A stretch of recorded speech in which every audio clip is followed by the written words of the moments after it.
I stood in my living room at 7:30 in the evening, surrounded by balloons, streamers, and a table full of untouched food. My 16-year-old son Tyler sat on the couch, staring at his phone, pretending he was okay. But I could see the redness around his eyes.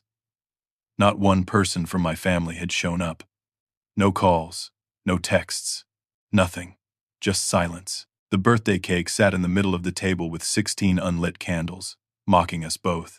This was supposed to be Tyler's special day, his chance to reconnect with extended family after the divorce. Instead, we sat in decorated emptiness. Tyler looked up at me and forced a smile. "It's fine, Dad. Maybe they got the date wrong or something." I wanted to believe that. I really did. But deep down, I knew something else was going on. I walked over and sat next to him on the couch. "How about we just eat some of this cake ourselves? No point in letting it go to waste." He nodded, and we went to the kitchen together. I cut 2 large slices, while Tyler grabbed forks and plates. We sat at the dining table in silence for a few minutes, just eating. The cake was chocolate with vanilla frosting, his favorite since he was 6 years old. I had spent $40 on it alone at the fancy bakery downtown. The past 2 years had been brutal for both of us. My ex-wife Amanda left me for her boss, a man named Richard, who owned a chain of car dealerships across 3 counties. The divorce was ugly. She fought hard for primary custody and won, mostly because she could afford better lawyers. For the first year and a half after the split, Tyler barely spoke to me. Amanda had convinced him I was the reason our family fell apart. She told him I worked too much, that I never made time for them, that I chose my construction projects over my own wife and son. None of it was true. But Tyler believed her. He was only 14 at the time, hurt and confused. When I picked him up for my weekends, he would sit in the car with his arms crossed, answering my questions with one-word responses. It broke my heart every single time. I kept showing up anyway. Every weekend, every school event I was allowed to attend, every baseball game. I was there in the bleachers, cheering for him even when he refused to look my way. Then, about 6 months ago, something changed. Tyler came to my apartment on a Friday night and immediately went to his room. I made spaghetti for dinner, his second favorite meal. When I called him to eat, he came out with red eyes. He had been crying. I asked him what was wrong, and he just shook his head. We ate in silence, but after dinner, he finally spoke. "Mom lied to me about you." Those 6 words hit me harder than anything Amanda had said during the divorce. Tyler explained that he had overheard Amanda and Richard fighting. Richard had accused her of manipulating Tyler against me. Amanda defended herself, but Tyler heard her admit that she had exaggerated things, that she had told Tyler I did not care about him when that was not true. Tyler felt betrayed. He asked if he could live with me full-time. I said yes immediately. Amanda was furious when Tyler moved in with me. She threatened to take me back to court, but Tyler was old enough that the judge would listen to his preference. She eventually backed off legally, but she cut off all communication with Tyler. She stopped answering his calls. She canceled the credit card she had given him. She even blocked him on social media. It was cruel, and it hurt Tyler deeply. But through all of it, we grew closer. We became a real team. My family, though, did not take Tyler's move well. My mother had always liked Amanda. Amanda came from money, and my mother was impressed by that. When Amanda left me, my mother told me I should have tried harder to keep her. When Tyler moved in with me, my mother called it a mistake. She said Tyler needed his mother, not me. My 2 sisters, Rachel and Marcus, echoed whatever our mother said. My brother Marcus was the only one who seemed neutral, but he never stood up for me either. Still, I wanted Tyler to have a relationship with his extended family. He had grown up with his cousins. He loved my mother's cooking. He enjoyed the big family gatherings we used to have. So when his 16th birthday was coming up, I decided to throw him a real party. I wanted him to feel celebrated and loved. I spent 2 weeks planning. I bought decorations, ordered a cake, prepared his favorite foods. I made barbecue chicken, potato salad, coleslaw, corn on the cob, and baked beans. I bought chips, soda, and made a fruit salad. I set up a table outside with a volleyball net because Tyler loved volleyball. I spent over $800 on everything. I called each family member personally to invite them. I spoke to my mother first. She said she would be there and that she would bring her famous apple pie. I called Rachel next. She said Sophia, her 14-year-old daughter, was excited to see Tyler. I called Marcus, and he said he and his wife Sarah would definitely come. I even called a few cousins and extended family members. Everyone confirmed. Everyone said they would be there. The morning of the party, Tyler woke up excited. He actually smiled at breakfast, something he had not done much lately. He helped me set up the decorations. We hung streamers across the living room and tied balloons to the chairs. He asked if I thought Sophia would come, and I told him she confirmed. He seemed genuinely happy. It had been so long since I had seen him like that. As 6 o'clock approached, I checked my phone constantly. I had told everyone the party started at 6. By 6:15, no one had arrived. I texted my mother. No response. I texted Rachel. Nothing. I called Marcus. It went straight to voicemail. Tyler noticed my concern and asked if everything was okay. I lied and said everyone was probably just running late. By 6:45, Tyler stopped asking. He sat on the couch, scrolling through his phone, his face blank. I kept trying to reach people, but every text went unanswered. Every call went to voicemail. At 7:15, I started to feel panic rising in my chest. Something was very wrong. This was not a miscommunication. This was intentional. At 8 o'clock, I checked social media out of desperation. I opened my sister Rachel's profile, and my stomach dropped. She had posted photos 2 hours earlier. The entire family was at my mother's house, having a barbecue. There were pictures of Marcus flipping burgers on the grill, photos of the kids running around in the backyard. A picture of my mother holding a glass of lemonade, smiling at the camera. They were all together. They had chosen to gather at my mother's house instead of coming to Tyler's party. I tried to hide my phone, but Tyler saw the screen before I could lock it. His face went pale. He stared at the photos for a long moment, then stood up without saying a word. He walked to his room and closed the door quietly. I sat there, alone in the decorated living room, feeling a rage I had never felt before. This was not an accident. This was deliberate. They had all decided together to humiliate my son on his birthday. And for what? Because Tyler chose to live with me? Because I refused to bow down to Amanda? I walked to Tyler's door and knocked softly. He did not answer. I opened it slightly and saw him lying on his bed, facing the wall. I asked if he wanted to talk. He said no. I told him I loved him. He did not respond. I closed the door and went back to the living room. I stood there, staring at the untouched food, the balloons, the cake with 16 candles. I had never felt so angry and so helpless at the same time. The week that followed was one of the hardest of my life. Tyler became withdrawn. He stopped talking about family altogether. He went to school, came home, did his homework, and spent the rest of the evening in his room. I tried to reach out to my mother multiple times. I called her every day for 4 days straight. Every call went to voicemail. I sent text messages asking for an explanation. They were all left unread. I did the same with Rachel and Marcus. Rachel blocked my number after the third text. Marcus never responded at all. I felt like I was back in high school, being frozen out by the popular kids. Except this was worse because it was my own family, and they were doing it to hurt my son. I kept replaying every interaction I had with them over the past year, trying to figure out what I had done wrong. Had I said something offensive? Had I missed some important family event? I could not think of anything. The only thing that had changed was Tyler moving in with me. At work, I struggled to keep my composure. I am a construction project manager, and my job requires me to stay focused and make quick decisions. But that week, I found myself zoning out during meetings. My foreman, Derek, noticed something was off. Derek and I had worked together for almost 10 years. He was a good man, straightforward and loyal. One afternoon, he pulled me aside during a break and asked if I was okay. I told him everything. I explained the party, the family gathering at my mother's house, the week of silence. Derek listened without interrupting. When I finished, he shook his head in disbelief. "That's straight-up abuse, man," he said. "They did that on purpose. That's emotional abuse, and you and Tyler don't deserve that." Hearing someone else say it made it real. I had been trying to rationalize it, to find some explanation that would make it less cruel, but Derek's reaction confirmed what I already knew deep down. My family had deliberately hurt my son, and they did not care. You deserve better, Derek continued. And so does Tyler. If they can't see that, then they're not worth your time. His words helped more than he probably realized. It gave me perspective. I was not crazy for feeling hurt. I was not overreacting. This was genuinely awful behavior, and I had every right to be angry.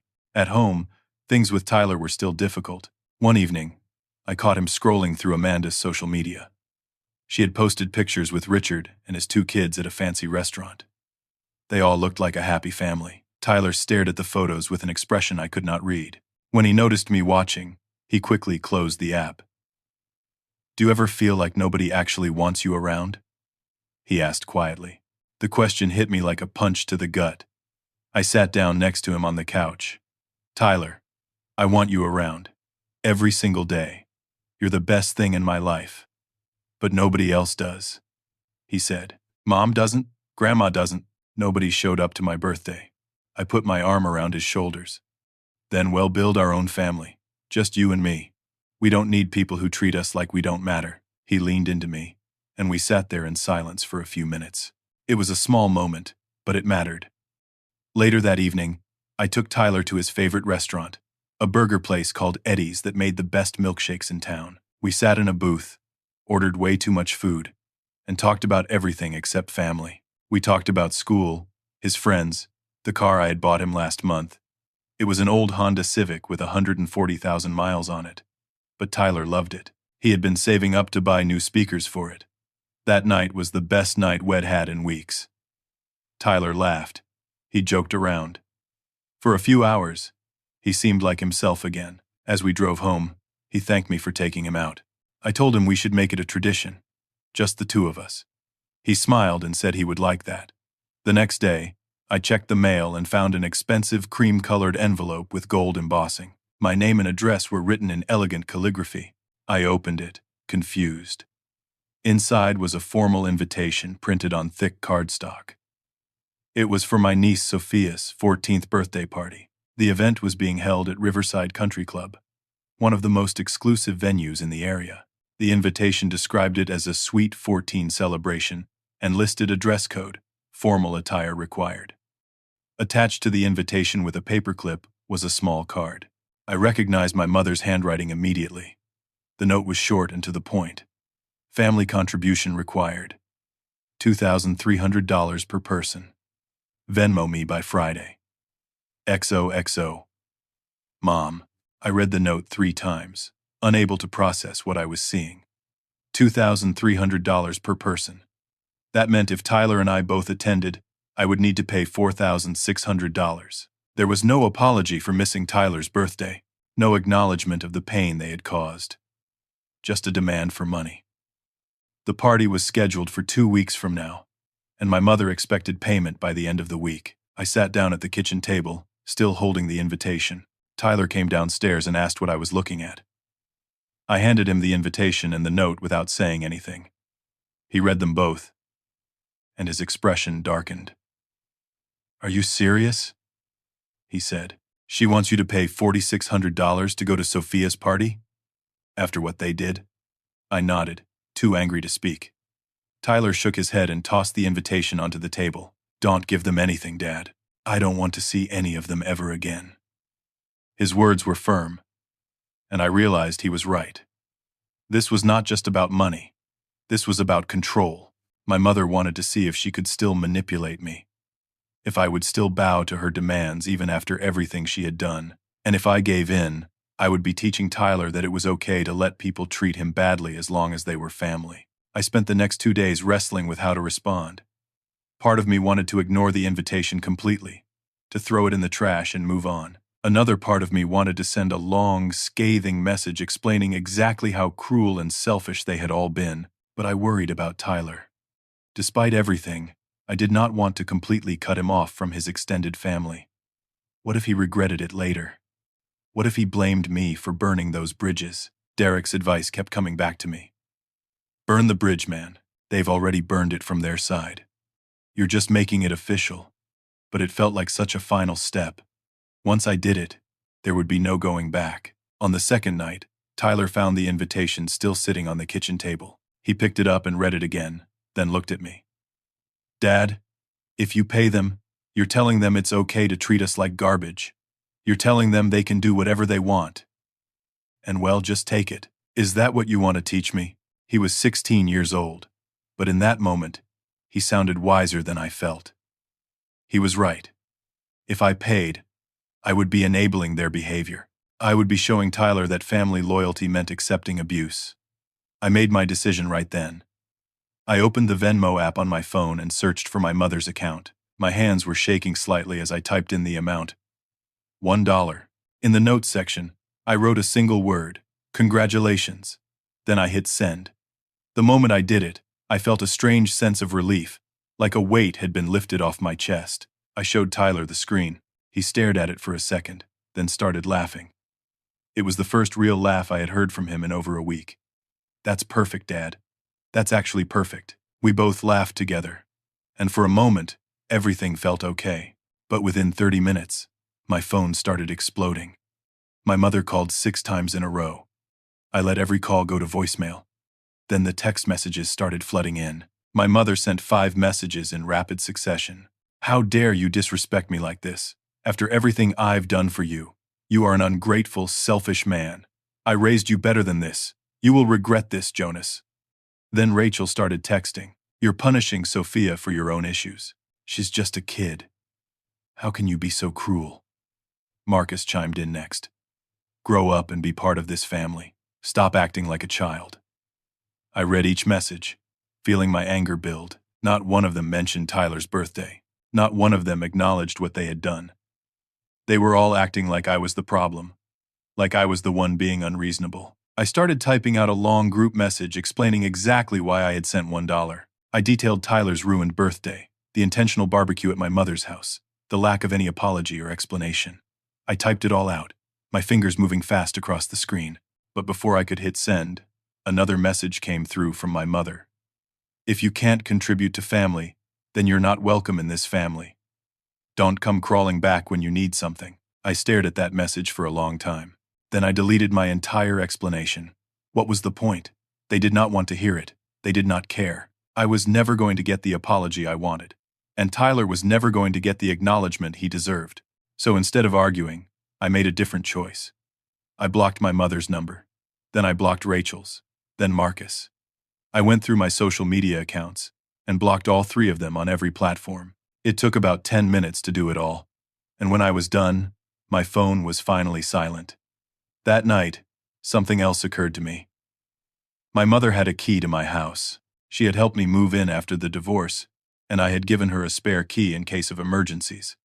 The thought of her being able to walk into my home whenever she wanted made me deeply uncomfortable. This was supposed to be a safe space for Tyler. I did not want my mother showing up unannounced, trying to guilt me or manipulate me in my own house. The next morning, I called a locksmith. He came out that afternoon and changed all the locks. It cost me $280, but it was worth it. When the locksmith finished and handed me the new keys, he asked if everything was okay. I told him it was now, and I meant it. That evening, Tyler and I ordered pizza and watched a movie together. We did not talk about my family at all. We just enjoyed each other's company. For the first time in weeks, I felt genuinely at peace. I had set a boundary. I had protected my son, and I had stopped letting toxic people control my emotions. Tyler fell asleep on the couch halfway through the movie. I covered him with a blanket and sat there for a while, just watching him sleep. He looked peaceful. That was all that mattered. The next 2 days were the quietest and most peaceful Tyler and I had experienced in years. There were no guilt trips, no manipulative text messages, no passive-aggressive phone calls. It was just the 2 of us, living our lives without the constant weight of family drama hanging over us. We fell into an easy rhythm. I would make breakfast before work, and Tyler would already be up, doing homework at the kitchen table. In the evenings, we would cook dinner together or order takeout and watch baseball games on television. On Friday night, we went to a minor league game across town. Tyler loved baseball, and it had been months since we had gone to a game together. We sat in the bleachers, ate hot dogs and nachos, and cheered for the home team. Tyler was relaxed and happy. He joked around with me between innings. At one point, he nudged me and said, This is better than any family party, Dad. I agreed completely.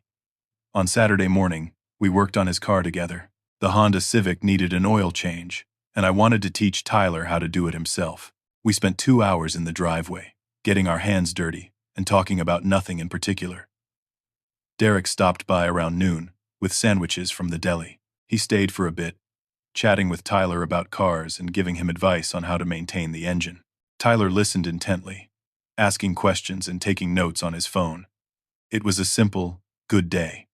But that peace shattered on Saturday afternoon. At 9:30 in the morning, there was a loud knock on the front door. Tyler was still asleep upstairs. I opened the door and found 2 police officers standing on my porch. One was older, probably in his 50s, with graying hair and a calm demeanor. The other was younger, maybe early 30s, with a more serious expression. The older officer spoke first. "Are you Jonas?" "Yes, that's me," I said, my heart starting to race. My first thought was that something had happened to Tyler. "Is everything okay? Can we come in for a minute?" the older officer asked. His name tag read Patterson. "Of course." I stepped aside and let them in. They stood in the entryway, and Officer Patterson pulled out a small notebook. "We received a call from your mother this morning," he said. "She expressed concern about your mental state. She claims you've been making threats against your family and that you might be having some kind of breakdown." I stared at him, unable to process what I was hearing. "I'm sorry. What?" The younger officer, whose name tag read Rodriguez, spoke next. "She also mentioned that you have custody of your son Tyler, and she's concerned that he might be in danger. She requested a wellness check." My shock turned to anger. "That's not true. None of that is true. I haven't threatened anyone. Tyler is perfectly safe. He lives here by choice." Officer Patterson nodded slowly. "We're just following protocols, sir. We need to verify that everything is okay here." Before I could respond, I heard a car door slam outside. I looked through the window and saw my mother's silver sedan parked on the street. She was getting out of the car, along with Rachel and Marcus. My stomach dropped. This was not just a wellness check. This was an ambush. They had orchestrated this, hoping the police would force me to let them into my house, hoping to regain some control over the situation. My mother started walking toward the house, and Rachel and Marcus followed. Officer Rodriguez turned and saw them through the window. He looked back at me with a raised eyebrow. "Are those your family members?" "Yes," I said quietly. My mother reached the porch and started shouting before she even got to the door. "Hes keeping my grandson from me. Tyler needs his family. Jonas has lost his mind." Officer Patterson stepped outside, and I followed. My mother stopped shouting when she saw the officers but kept a distressed expression on her face. Rachel stood behind her, arms crossed. Marcus looked uncomfortable, like he did not want to be there but had been forced to come. "Mom, we're handling this," Officer Patterson said calmly. "Please, step back. I need to see my grandson," my mother insisted. "Jonas has been threatening us, and I'm worried about Tyler's safety." Before I could defend myself, I heard footsteps behind me. Tyler came outside, still wearing his pajama pants and a t-shirt. He looked at the police officers, then at his grandmother, and his expression hardened. "I live here by choice," Tyler said, his voice steady. "My dad has never threatened anyone. My grandmother is lying." Officer Rodriguez turned to Tyler. "Are you Tyler?" "Yes, sir. Do you feel safe here? Safer than I've ever been?" Tyler said without hesitation. "They abandoned me on my birthday. They're the ones causing problems, not my dad." Officer Patterson looked at me. "Can you show me any evidence of these alleged threats?" I pulled out my phone and opened my messages. I haven't contacted any of them in days. I blocked their numbers after they demanded I pay $4,600 to attend my niece's birthday party. They didn't even apologize for missing my son's birthday. I showed the officers the Venmo request and the invitation. Officer Rodriguez read it and frowned. He looked at my mother with clear disapproval. "Ma'am, this doesn't look like a threatening situation. This looks like a family dispute over money." My mother's face turned red. "Hes manipulating you. Hes turning my grandson against me. Hes bitter about his divorce, and hes taking it out on all of us." Rachel stepped forward. "Hes always been jealous of our family's success. He can't stand that we're doing well. Officer Patterson held up his hand. That's enough. This is clearly a civil family matter, not a criminal one. Filing false reports is a serious offense, and I suggest you all leave this property immediately. My mother looked like she wanted to argue, but Officer Rodriguez's expression left no room for negotiation. If you don't leave now, he'll have to cite you for trespassing. This is private property, and you've been asked to leave. My mother glared at me with pure hatred. You'll regret this, Jonas. Mark my words. She turned and stormed back to her car. Rachel followed, still muttering under her breath. Marcus hesitated for a moment, looking at me with something that might have been regret, but then he followed them as well. They drove away, and the street was quiet again. Officer Patterson turned to me. I'm sorry you had to deal with that, sir. For what it's worth, it's clear there's no danger here. Your son seems well cared for. Thank you, I said, still shaken. Officer Rodriguez handed me a card. If they continue to harass you, document everything and give us a call. You might want to consider a restraining order if it escalates. They left, and Tyler and I went back inside. We stood in the entryway for a moment, neither of us speaking. Then Tyler looked at me and said, Are you okay, Dad? I nodded, though I was not sure if I was. Yeah, I just can't believe they did that. I can, Tyler said bitterly. They'll do anything to control you. He was right. And that realization made me understand something important. This was not going to stop unless I took further action. My family was not going to leave us alone just because I set boundaries. They were going to keep pushing, keep manipulating, keep trying to make me the villain in their story. That afternoon, I called Derek and told him what happened. He came over immediately and helped me organize everything. We created a folder with printed screenshots of all the messages, the invitation, the Venmo request, and a written timeline of events. Derek suggested I document everything in case I needed it later for legal purposes. I wrote down the date of Tyler's birthday, the social media posts showing the family gathering at my mother's house, the date the invitation arrived, and the police visit. You need to protect yourself, man, Derek said. These people are playing dirty, and you need to have proof of everything. That evening, as I sat at the kitchen table organizing documents, my phone rang. It was a number I did not recognize. I almost did not answer, but something made me pick up. Hello, Jonas, it's Amanda. I froze. My ex-wife's voice was the last thing I expected to hear. Amanda? How did you get this number? I never deleted it from my contacts, she said. Her tone was cold and clipped. I heard your mother called the police on you. How do you know that? I asked, genuinely confused. Because your mother called me earlier today, Amanda said. She tried to get me to support a custody challenge against you. My blood ran cold. What? She wanted me to say you're unstable and that Tyler isn't safe with you. She thought I'd jump at the chance to get him back. And what did you say? I asked, bracing myself. There was a pause. Then Amanda said something I never expected to hear. I told her to go to hell. I was too stunned to respond. Amanda had never been on my side before. During the divorce, she had done everything possible to paint me as a bad father. She had fought for full custody and won. She had turned Tyler against me for over a year, and now she was telling me she had defended me to my own mother. Jonas, are you still there? Amanda asked. Yeah, I'm here, I said, still trying to process. I just don't understand. Why would you do that? Amanda sighed. When Tyler moved in with you, your mother called me. She said I should have kept him, that you couldn't handle being a real parent. She said you were unstable, and that Tyler would regret choosing you.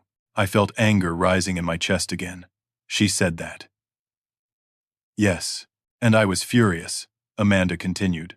Look, Jonas, you and I don't get along. We probably never will. But I know you're a good father. I've been watching you with Tyler over the past 6 months. Hez happier than I've seen him in years. Hez doing well in school. He talks about you constantly. Whatever you're doing, it's working. Her words caught me completely off guard. Thank you, I said quietly. Your mother also told me things during our divorce, Amanda admitted. She called me a few times back then and said you were falling apart, that you couldn't be trusted with Tyler. I believed her. That's part of why I fought so hard for custody. But I realize now, She was manipulating me. I sat down at the kitchen table, trying to absorb everything Amanda was saying. My mother had been sabotaging me for years, and I had no idea. "I'm sorry I believed her," Amanda said. "I should have known better. And I'm sorry for keeping Tyler from you for so long. I was angry about the divorce, and I let that cloud my judgment. I appreciate you saying that," I said. And I meant it. This conversation was not erasing years of hurt, but it was a start. "If your mother tries to take you to court, I'll write a statement supporting you," Amanda continued. "Tyler is thriving with you, and any judge would see that. She has no case." "Thank you, Amanda." "Really?" There was another pause, and then she said, "Can I talk to Tyler for a minute?" I walked upstairs and knocked on Tyler's door. He was lying on his bed, scrolling through his phone. "Your mom wants to talk to you," I said, holding out my phone. Tyler's eyes widened. "Seriously?" "Yeah. She called about what happened today." Tyler took the phone hesitantly and said, "Hello." I stepped out of the room to give them privacy. I went back downstairs and sat on the couch, my mind racing. A few minutes later, Tyler came down and handed me the phone. "That was weird," he said, "but good. Weird." "What did she say?" "She apologized for some stuff. Said she's glad I'm happy here." It wasn't a long conversation, but it was okay. Tyler sat down next to me, and we both sat in silence for a moment. Then he said, "I can't believe Grandma tried to use Mom against you." "Neither can I admitted. That night, as I was getting ready for bed, my phone buzzed with a text from a number I did not recognize. "Can we talk?" "Not in the family group, just us. This is Marcus." I stared at the message for a long time. Part of me wanted to ignore it, but another part of me was curious. Marcus had always been the least aggressive of my siblings. Maybe he had something important to say. I texted back. "When and where?" "Tomorrow. Coffee shop on Main Street, 10 in the morning." I agreed, though I had no idea what to expect. The next morning, I told Tyler I was meeting Marcus. Tyler did not seem thrilled, but he said it was my choice. I arrived at the coffee shop a few minutes early and ordered a black coffee. Marcus showed up right at 10. He looked exhausted, with dark circles under his eyes and a tense expression. We sat down at a corner table, away from other customers. "Thanks for meeting me," Marcus said. "What do you want, Marcus?" I asked, not bothering with pleasantries. Marcus took a deep breath. "I need to tell you something I should have said a long time ago. I never wanted to skip Tyler's party." I waited for him to continue. "Mom called a family meeting at her house that same day," Marcus explained. "She said it was about family unity and that anyone who didn't come would be choosing you over the family." Rachel agreed immediately. "I wanted to go to Tyler's party. My wife Sarah wanted to go, but I caved to the pressure." "I'm a coward, Jonas." "I'm sorry." His apology did not make me feel better. "You let my son sit in an empty house on his birthday because you were afraid of Mom." "Yes," Marcus said, his voice breaking slightly. "And I've regretted it every day since. Sarah has barely spoken to me. She's disgusted with me. And she should be." I took a sip of my coffee, not sure how to respond. Marcus pulled out his phone and opened a group chat. "There's more you need to know. This is a family group chat you're not part of." He handed me the phone, and I scrolled through the messages. My stomach turned as I read. My mother had been talking about me for months in this chat. Messages like, "Jonas thinks he's better than us since the divorce, and he's poisoning Tyler against the family. And we need to show him he's not as important as he thinks." Rachel's messages were even worse. She called me a deadbeat and said Tyler was bratty and spoiled. Marcus had not said much in the chat, but he had not defended me either. I handed the phone back, feeling sick. "The birthday party thing was planned," Marcus continued. "Mom scheduled her barbecue specifically to conflict with Tyler's party. She wanted to see if we'd all choose her over you. And we did." "I'm so sorry, Jonas." "Why are you telling me this now?" I asked. "Because Sarah found out about the money scheme," Marcus said. "What money scheme?" Marcus hesitated, then said, "The Sweet 14 party isn't really for Sophia. Mom's been planning it for 8 months. The total budget is $73,000. But she's been collecting contributions from everyone in the family, plus extended relatives and friends. She's collected over $90,000 so far. I stared at him. Where's the extra money going? Shay's remodeling her kitchen, Marcus said quietly. The remodel costs $52,000. She's been using Sophia's party as a way to fund it. I could not believe what I was hearing. My mother had guilt-tripped the entire family into giving her money under the pretense of throwing a party for her granddaughter, and she was pocketing the extra cash for herself. Sarah found out and threatened to leave me if I didn't make this right, Marcus continued. And honestly, I don't blame her. I've been a terrible brother and a worse uncle. Does Rachel know about the money? I asked. I don't think so. But Mom also told everyone that you declined to come to Tyler's party because you were too bitter about the divorce. That's why no one reached out. They all think you're the problem. I felt a surge of anger, but also a strange sense of clarity. This was not just about one missed party. This was about years of control and manipulation. My mother had been orchestrating this for a long time, and I had been blind to it. There's one more thing, Marcus said. Mom's planning to file for a restraining order against you. She's claiming you're harassing the family. She already drafted a statement with Rachel's help. I nodded slowly. Thanks for the warning. Marcus looked at me with genuine regret. I know I don't deserve your forgiveness, but I want to try to make this right. You can start by being honest with your wife and being a better man from here on out, I said, but our relationship can't go back to what it was. You made your choice. Marcus nodded, tears forming in his eyes. I understand. We shook hands, and I left the coffee shop. As I drove home, I felt a strange sense of calm. I finally understood the full picture. This was not about me being difficult or Tyler being a bad kid. This was about control. My mother could not stand that I had set boundaries, and she was willing to destroy relationships to maintain her power. I went straight to a law office that Derek had recommended. The attorney's name was Jennifer Walsh, and she had a reputation for being tough and thorough. I explained everything to her. Showed her the screenshots Marcus had shared, the invitation, the Venmo request, and the timeline of events. She reviewed it all carefully. You have a strong case for a cease and desist letter, she said. And if the harassment continues, you can file for a restraining order yourself. How much will that cost? I asked. The cease and desist letter will be $500. If we need to file for a restraining order later, that's another $1,500. But let's start with the letter and see if that stops them. I agreed, and she drafted the letter that same day. It was sent via certified mail to my mother, Rachel, and Marcus. The letter outlined the harassment, the false police report, and warned that further contact would result in legal action. That evening, I sat Tyler down and explained everything Marcus had told me. Tyler listened without interrupting.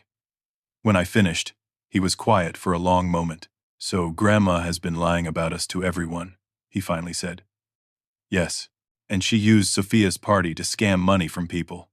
Yes. Tyler shook his head. Dad, I don't need them. I just need you. We talked for over an hour about what family really meant. Tyler mentioned his best friend Austin and how Austin's family had always been kind to him. He said Austin's mom had checked on him after his birthday, asking if he was okay.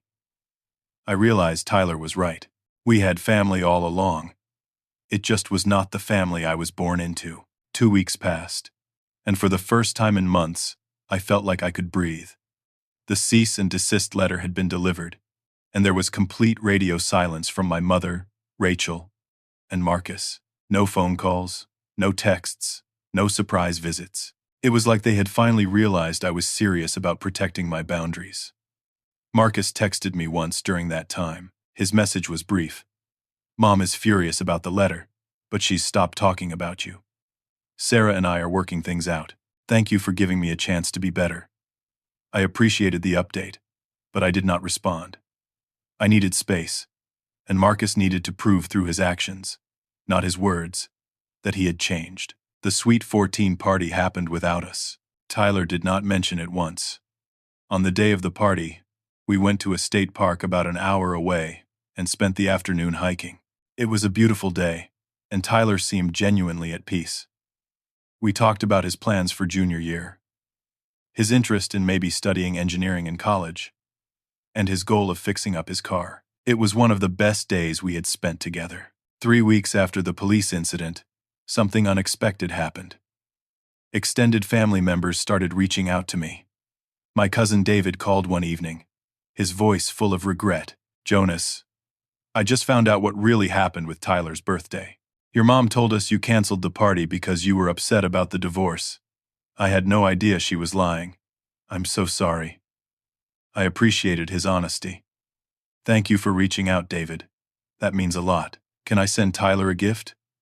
"I feel terrible." "That's up to you," I said. "But just know, we're building a new normal here. If you want to be part of our lives, you're welcome, but it has to be on terms of mutual respect." David agreed. And a few days later, a package arrived for Tyler. It was a gift card to his favorite electronics store with a handwritten note apologizing for missing his birthday. Tyler was surprised and a little touched. My Aunt Patricia, my mother's sister, also reached out. She sent a long email explaining that she had been told I was the one causing problems in the family. She said she felt manipulated and wanted to rebuild our relationship. I wrote back and thanked her for her honesty. We agreed to take things slowly. My Uncle James, Patricia's husband, showed up at my work site one afternoon.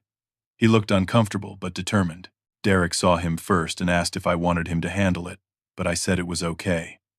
James and I stepped away from the site, and he immediately apologized. "I should have reached out sooner," he said. "Your mom has a way of controlling the narrative, and I fell for it. But Patricia and I talked, and we want to make things right. Tyler is our family, and so are you." I appreciated his words, but I was cautious. "Thank you, James. But I need to see consistency. Words are easy. Actions matter." He nodded. "I understand. We'd like to have you and Tyler over for dinner sometime, if you're open to it. Maybe in a few months," I said. "We need time." James respected that and left. Over the next few weeks, more family members reached out. Some apologized. Others were defensive, saying they had been misled. I was polite but firm with everyone. I was not interested in playing the blame game. I just wanted peace. 4 weeks after the police incident, Rachel showed up at my house. I saw her car pull up, and my first instinct was to not answer the door. But Tyler, who was home from school, said, "Let's hear what she has to say, Dad." I opened the door, and Rachel stood there with red, swollen eyes. She looked like she had been crying for hours. I almost did not let her in, but something about her demeanor made me pause. "Can I come in?" she asked quietly. I hesitated, then stepped aside. Rachel came in and sat on the couch. Tyler stood in the doorway, arms crossed. Rachel looked at both of us and started crying again. "I'm so sorry," she said through tears. "I don't even know where to start." "Start with the truth," I said, my voice cold. Rachel took a shaky breath. "Mom's kitchen remodel cost $52,000. She financed it with money from Sophia's party. The country club is now suing her because she gave them a bad check. The party was canceled last minute, and people are demanding their money back. Mom might be facing fraud charges." I felt no sympathy. "And you're here because I realized how awful I've been," Rachel said. "Sophia found out about Tyler's birthday. She's furious with me and Mom. She wrote Tyler a letter." Rachel pulled an envelope from her purse and handed it to Tyler. He opened it cautiously and read it silently. His expression softened slightly. When he finished, he folded the letter and put it in his pocket. "What does it say?" I asked. "She apologized," Tyler said. "She didn't know about my party. She thought I chose not to come to hers. She wants to rebuild our relationship." Rachel wiped her eyes. "Jonas, I know I don't deserve your forgiveness, but I've been controlled by Mom my whole life. I'm 42 years old, and I'm still terrified of disappointing her. Watching you stand up to her made me realize I've been living in fear." "That doesn't excuse what you did to Tyler," I said. "I know," Rachel said, "and I'll spend the rest of my life regretting it. I'm in therapy now. I'm trying to be better." Tyler spoke up. "Do you actually care, Aunt Rachel? Or are you just here because Grandma's in trouble?" Rachel looked at Tyler with genuine remorse. "I care, Tyler. I've always cared. I just let fear control me, and I hurt you in the process. I'm so sorry." Tyler did not respond, and Rachel stood up to leave. Before she walked out, I said, "If you want to rebuild trust, It's going to take time. No more manipulation.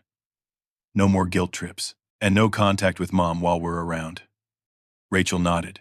I understand. Thank you for even listening to me. After she left, Tyler and I sat down and talked. He admitted he wanted to give Sophia a chance, but was not sure about Rachel. I told him that was completely fair. We agreed to take things one step at a time. A week later, Marcus and his wife Sarah invited us to dinner at their house.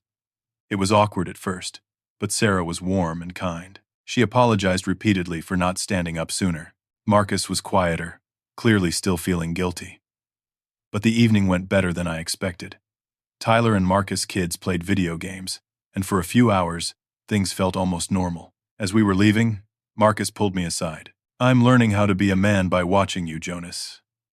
Thank you for giving me a second chance. I did not know how to respond to that, so I just nodded. Around the same time, my mother made one final attempt to regain control. She sent a letter to my workplace. Not an email, not a text, but a physical letter addressed to my boss. My boss, a man named Greg, who I had worked with for 8 years, handed it to me with a raised eyebrow. I'm guessing you don't want to deal with this, he said. I looked at the envelope and recognized my mother's handwriting. I opened it and read the first paragraph. She was claiming I had abandoned her in her time of need and demanding I help pay her legal fees from the fraud case. I did not bother reading the rest. I tore the letter in half and threw it in the trash. Thanks, Greg, I said. He nodded approvingly. Family can be complicated. Let me know if you need anything. That was the last time I heard from my mother. 6 months passed, and life became something I had not experienced in years. Peaceful, Tyler thrived in school. His grades improved, and he made the varsity baseball team.